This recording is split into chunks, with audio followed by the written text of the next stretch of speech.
Why do you think that pets help with anxiety? Like, what do you think it is? There are levels to people's anxiety, and you're always, as a human, gonna have some level of anxiety. But the people who suffer, like myself, with anxiety attacks and panic attacks that completely flip your day upside down when it happens, that's out of the norm.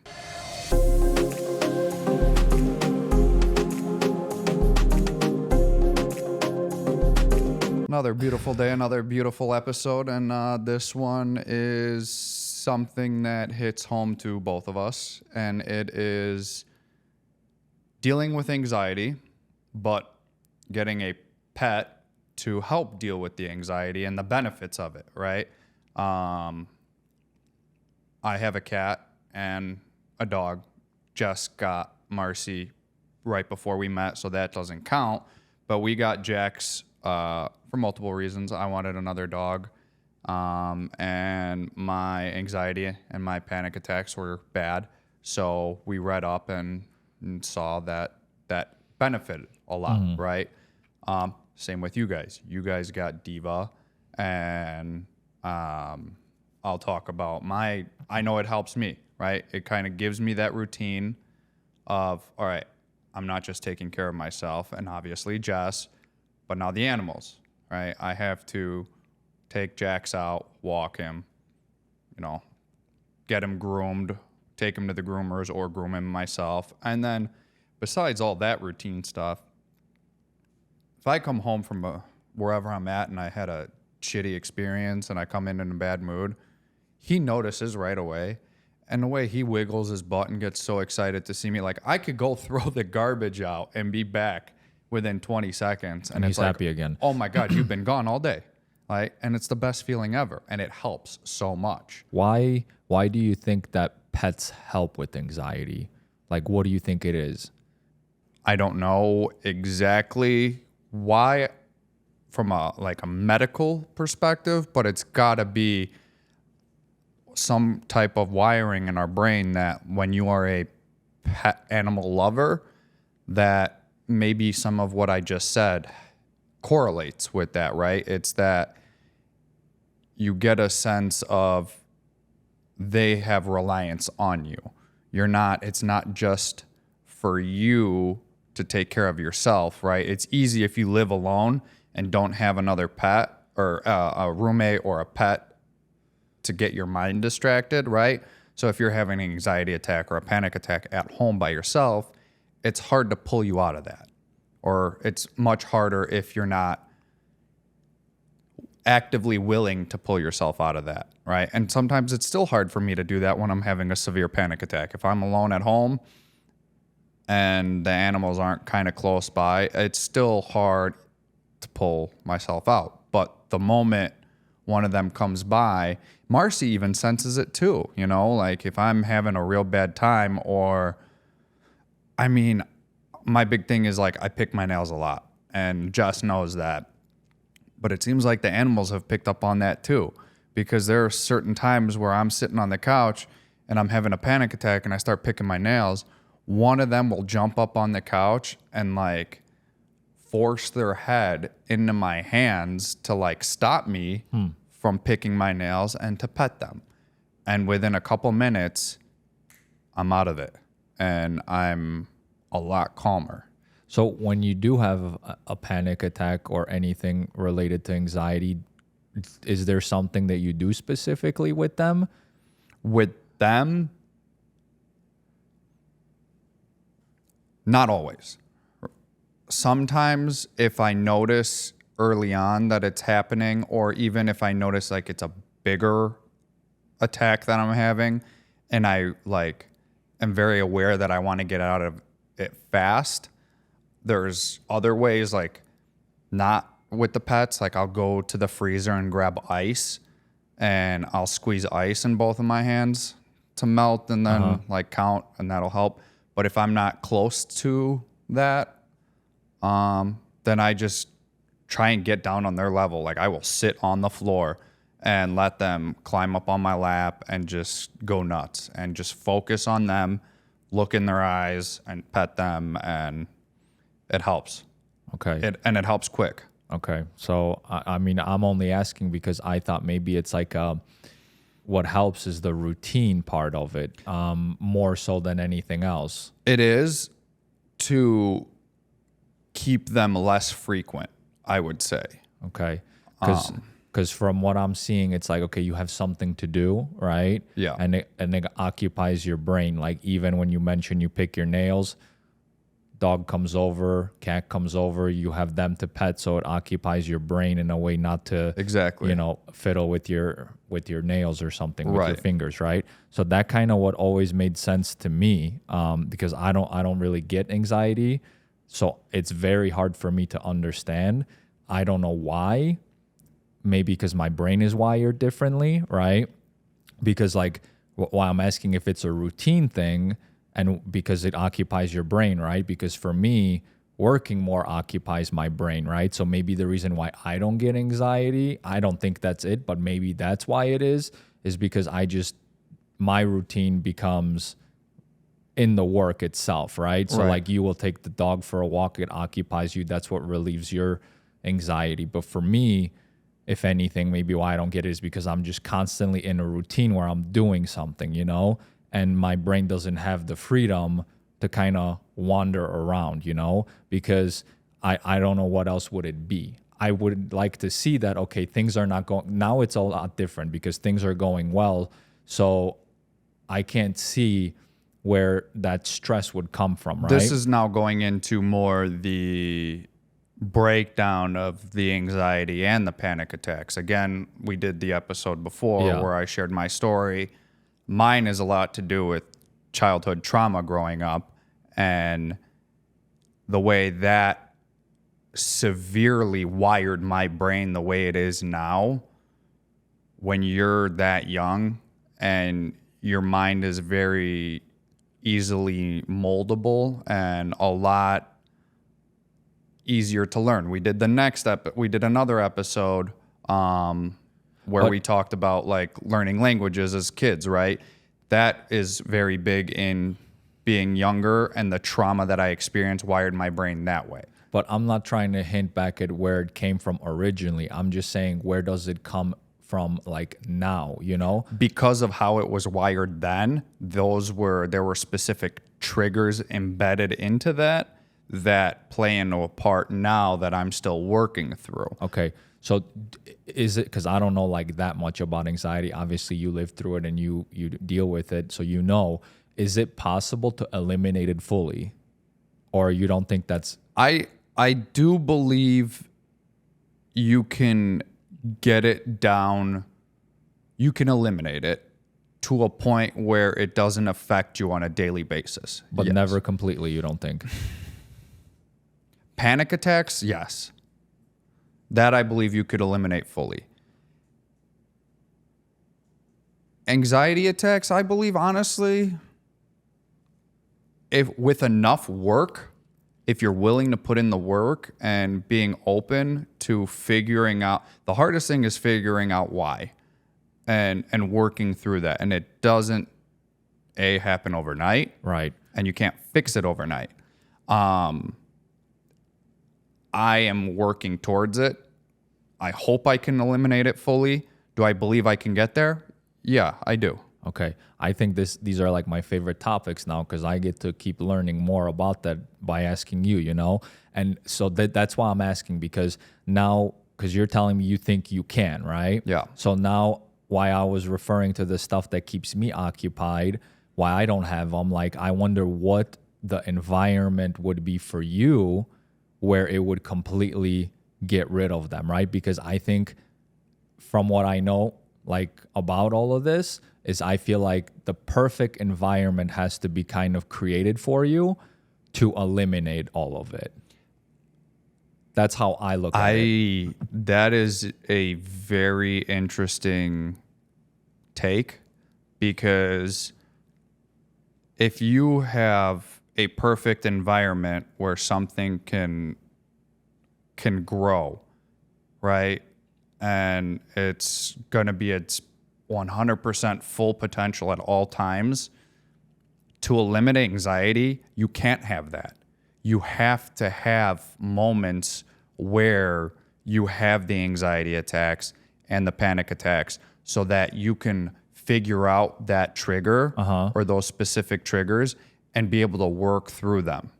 If I had a perfect environment all the time for myself, I would be living basically in a whole entire floor penthouse with money coming out of my butt at all times and not a care in the world and don't have to work ever. But the moment I get into a situation where it's all gone, Right. then I'm screwed. But see, like, that's different. I'm just trying to, like, because everybody tries to find a perfect environment for themselves, right?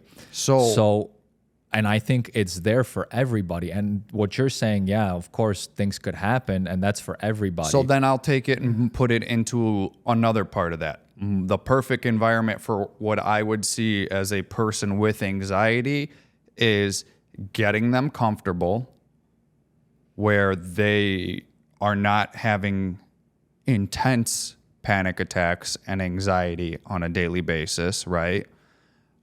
But still having them not on a path where it's, like I just said, perfect all the time, but swaying a little bit either side of being uncomfortable.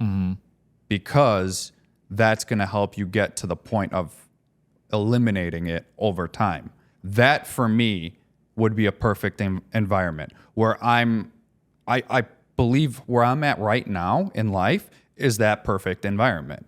Like, I have the most perfect wife and I have a perfect life and business. And sure, not everything is perfect per se, but I am so happy where I'm at. And then there are still days where I struggle because of my triggers that I'm still working through and trying to figure out. And that's where pets, Jax and Marcy, come into play and help bring me back away from, all right, let's not get you too far off that path that I was talking about in that perfect scenario. Let's bring you back closer to the path and now kind of reground you. And let's think about, obviously they're not saying, but like me mentally being like, all right, what got me to that point where I was freaking out so much? Right, and that's what I'm trying to get at, because the pets are part of that environment, you know, that you're creating for yourself, right? Like, and what I'm saying with me personally, I never needed that, right? Like, and that's why I'm trying to see what is that comfort zone for you to stop having these types of things, because I feel like I found it for myself, you know, because, okay, if I look at myself and today you put so much stress on my life where I've never experienced it before to the maximum, maybe there's a breaking point, right? Clearly, I don't want it to get to that level, right? And I've pushed myself to limits where it never cracked me. But I think everybody has that breaking point that if you get pushed to that level, right, then I might start having anxiety and stress in what you're dealing with, right? And my level of where I cracked was as a kid. Right, but then I'm saying like, okay, I cracked, let's say, today, but then I figure out how to bring myself in that perfect environment. Like, I'm trying to understand, would that go away at that point, you know? I don't believe it would go away immediately. Not immediately, but I think if you put the perfect life around you, because you're saying you have this perfect life, and I feel like I have the perfect life too with everything that you're saying, right? But there could always be improvements that take the stress down even more, right? Sure. So now, for me, I'm okay dealing with that, because for me, that's been the comfort zone. Like, there's nothing out of the norm, right?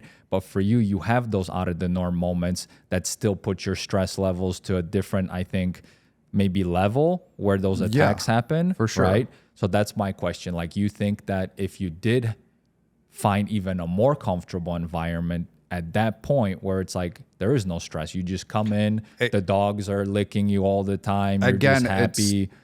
I'm not there because I'm still working through where I cracked as a kid, where I got pushed past my limit. It's not like Humpty Dumpty fell off the wall, let's glue all the pieces back together and he's fine. You still have those scars, right? That's not perfect anymore. It's rebuilt. So I'm in that rebuilding stage and going through the scars and being like, it's not the same as it was then, right? And I know it's never going to be the same, but it's trying to figure out why it happened then. And again, I'm very far along in my process of from when I got, officially diagnosed with the panic disorder and the extreme anxiety to where I'm at now. In the beginning, it was the 4 doctors and the 5-6 different medications that I was taking to now just weekly therapy and no medications, right? And I've learned so much in that several years that I'm not an expert. I didn't go to school, but I feel like I know a lot about how I've tackled and handled my stress and anxiety and panic attacks, that I have a good understanding of how I need to formulate my life environment to keep it low. Right. Okay. And I'm just very curious about that because I'm learning kind of like you're learning about this, and I need to know this stuff as well because my closest family and friends have it, right? Or at least some sort of it. So like when I was younger, I didn't think this even exists. The biggest thing is every single person who struggles with it, their why for why they do is going to be different. Absolutely. That for sure. It could be a blanketed, like, okay, money issues or a relationship issue or family issues or family, but then it gets down into the triggers of what initially happened that got you to that point. And now figuring out, okay, I could deal with it, and how do I deal with it, and how do I go about dealing with it, and taking the next steps forward to continuing to learn more about it. Because you could also get new triggers along the way. Like just because you have the initial trauma doesn't mean you're not going to get new trauma with new triggers. It's how are you going to react to that, and how are you going to fix that? Okay. Well, I'm curious to know if there were people that had severe anxiety like you have, and then they somehow fixed or rebuilt themselves, and then how long has it been maybe since they've experienced any anxiety or panic attacks? Because if it's been like 10 years, I feel like there is a way to completely get rid of it, right? So I would like to know if there are people that have done that. As do I. I would love to meet or talk with somebody who has gone would be good for you, I think. Yeah, years without having a panic attack. Because I believe truly, this is just speculation. I don't know enough to say, but I believe that there is, not to say that. No, I do. I do believe too. I do believe there are people who have gone years without having extreme panic attacks or anxiety attacks. And again, like we talked about in that previous episode, there are levels to people's anxiety.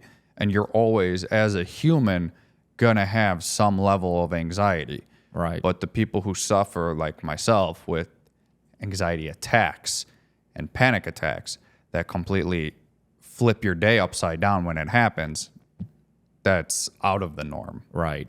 Well, I mean, the good part is you found a couple things that work well for you, and that's why we're discussing the pets, because I do think the pets play a huge role in it for people that have anxiety and deal with that, because like it may not work for me, but I know for my wife it did, right? That's why we got the cat, right? Diva.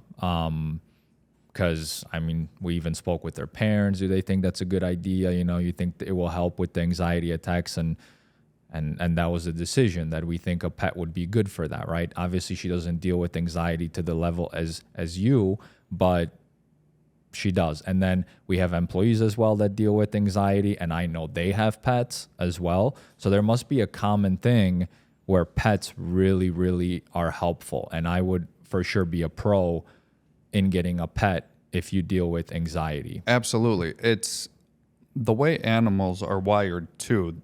There have been studies showing that animals' intuition is more than humans at times. So that knowing of when you walk through the door and your scent is back home and they know that like something is off, that's huge, right? And I've seen something that based on, this is how smart dogs in general are. All animals are smart, but especially here with dogs, is that based on the amount of your scent left in the house, they know on your daily routine when you're going to be home. So if you're gone, if you go to work and you just left or left within the first 2 hours, right, there's still a good amount of your scent in the house. Obviously, your house is always going to have your scent, but that strong amount of your scent when you're home, right, the first couple hours, they know, okay, there's still a lot left in the day that you're not going to be home. And if you go ahead and surprise them, right, and it's like a half day at work and you show up and they're extra excited to see you, well, it's because more than likely your scent was not gone long enough. And you show up again and they're like, holy cow, you're home. It's been so long. Interesting. Or I thought you were going to be gone even longer, you know? And funny enough, when we got back from our trip to Joshua Tree, Kevin was watching Jackson, and I told him, because he had the code to our building to get in, I was like, oh, just go ahead and around 8 p.m., bring him back to our apartment. You know, we'll be home within a couple hours. That way we'll be able to have him that night and we won't have to wait an extra day and we want to see him, you know.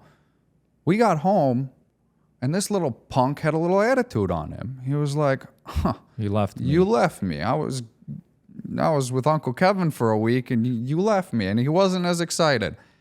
And then the next morning when he woke up and I was taking him to the bathroom, I thought he was going to break his back with how big his wiggles were and how happy he was to see us. And he was just glued to us. I was like, just a fake attitude that you left them. Yeah. It's like, you knew, like, that's how smart they are. And when we walked in the door, Marcy was screaming at us too. Like, how could you, we had an auto feeder and that big water fountain that was all for herself. Normally her and Jack share, but since he was with Kevin, she was taken care of. And also Kevin came and scooped her litter box a couple times during the week while we were gone as well. So she still had human interaction, but us, that scent was gone. And now we came home and she was letting us know.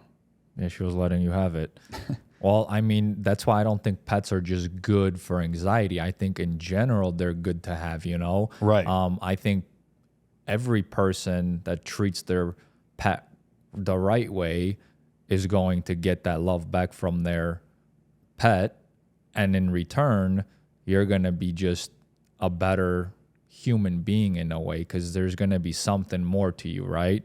So I think it's a good thing to have in general. And that brings another topic that we'll talk about on another episode, is raising kids with pets. Because unfortunately for me and my sister, we didn't have a dog or cat growing up because my mother was so allergic that she had to go to her doctor and get shots for it.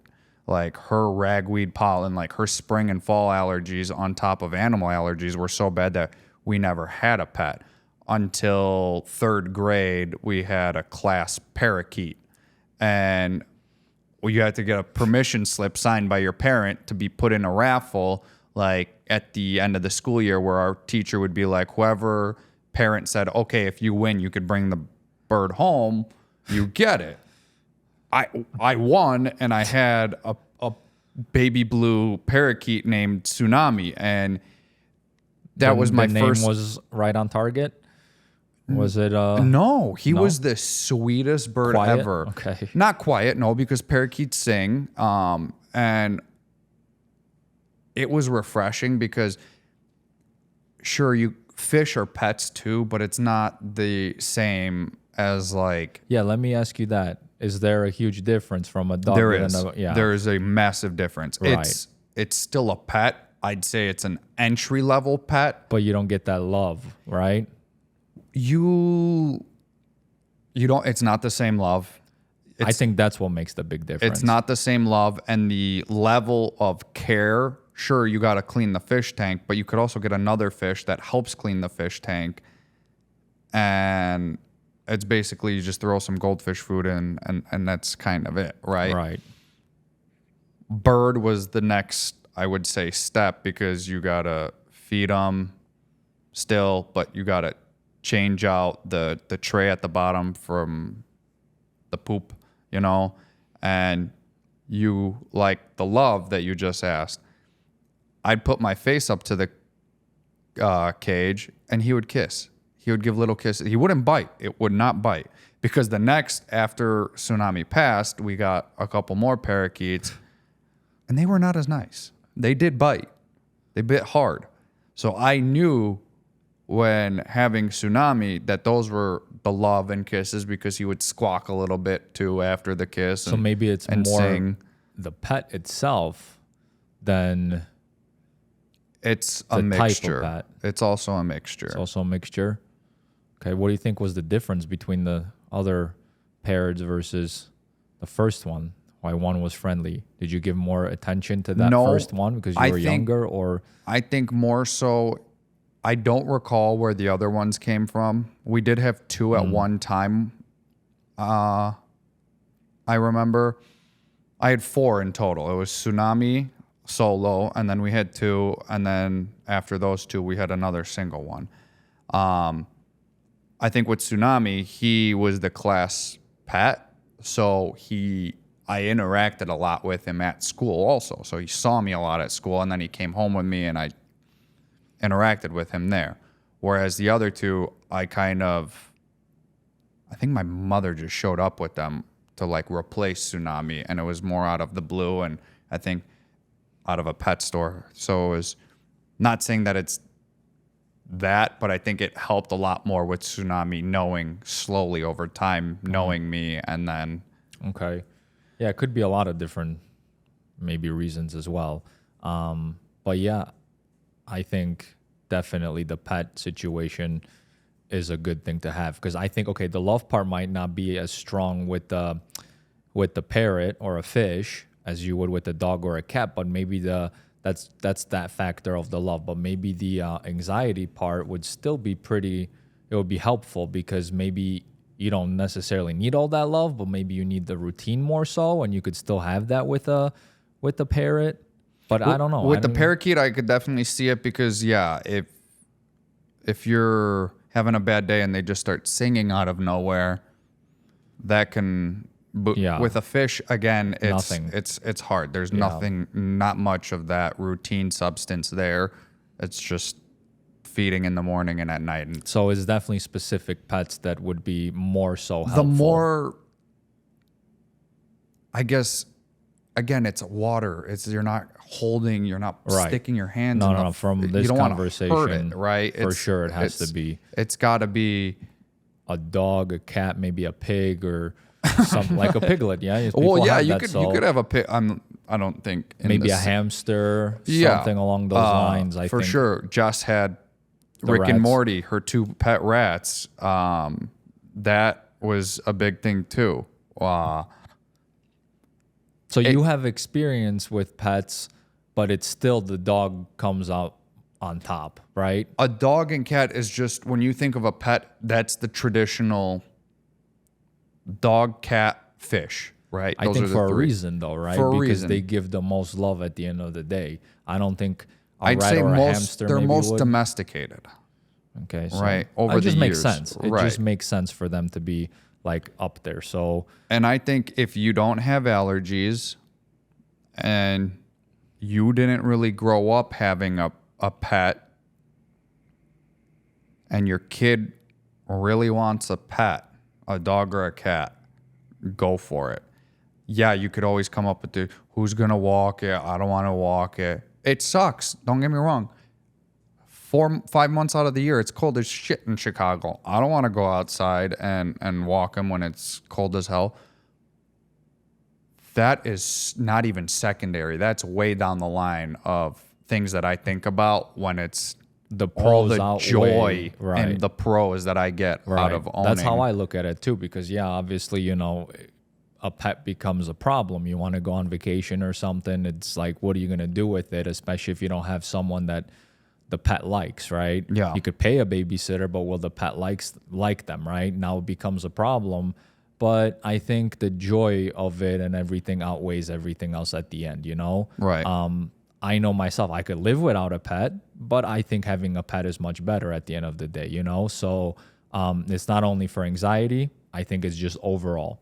So, but pro, definitely both of us are pro if you have anxiety. 100%. Yeah. And I haven't experienced it, so I don't know, but I've seen it, right? And I've seen the improvements that it makes in people's lives. And again, you lived with Simba when I had Simba in the beginning, and you've watched Jax before, so you even know. And I know you want a dog too. So it's like, it is such a big plus in having one. And I'm curious, if you were raised with pets, or if you have a pet now, if you have anxiety or panic attacks, does it help you?